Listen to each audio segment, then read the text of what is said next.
میں تونگر ہو گئے اور خاک میں جب مل گئے دونوں برابر ہو گئے۔ اللہ تبارک تعالی ارشاد فرماتا ہے خلق الانسان من صلصال کالفخار، اور ہم نے انسان کو بجتی ہوئی مٹی سے پیدا کیا۔ اللہ تعالیٰ دوسرے مقام پہ ارشاد فرماتا ہے خلق الانسان من تراب، ہم نے انسان کو گیلی مٹی سے پیدا کیا۔ برادران اسلام، میں ان دونوں آیتوں کا مطلب آپ کو بتانے کی کوشش کروں گا۔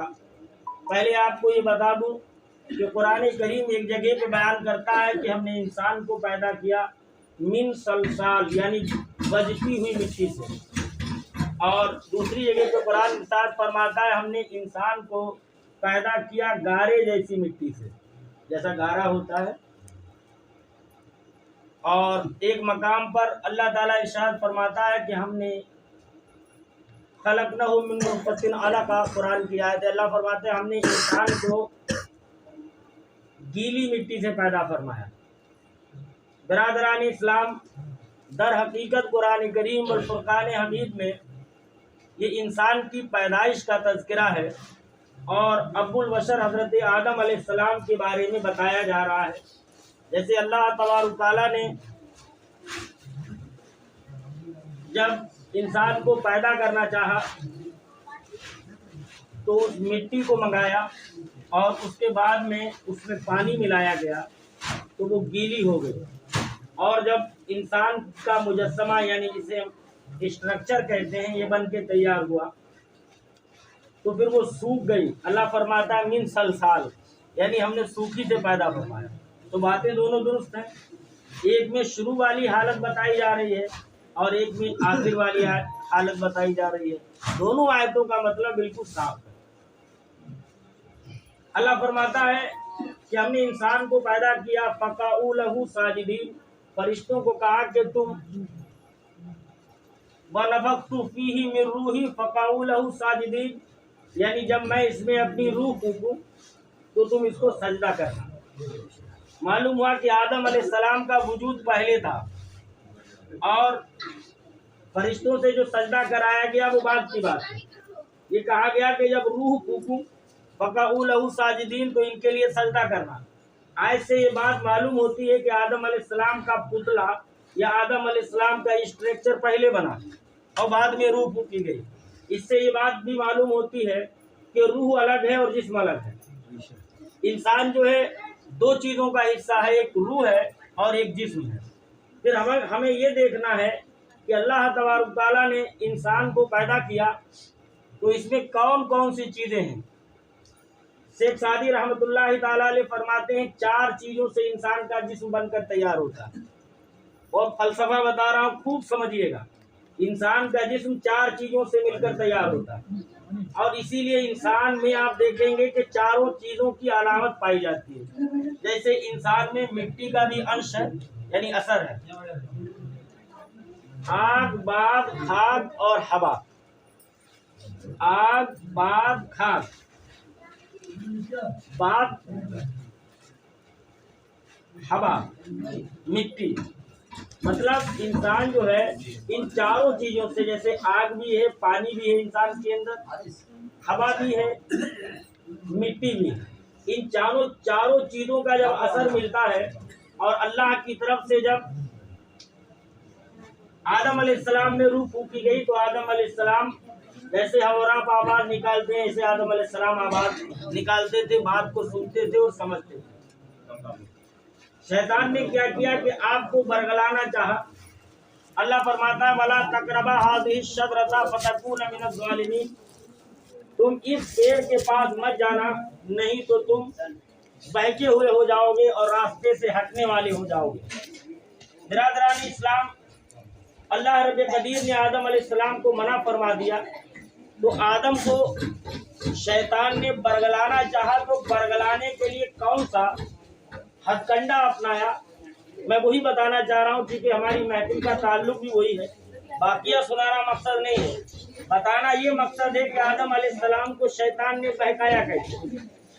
تو بہکانے کے لیے سب سے پہلے اس نے حوا کا سہارا لیا اور کہا کہ تم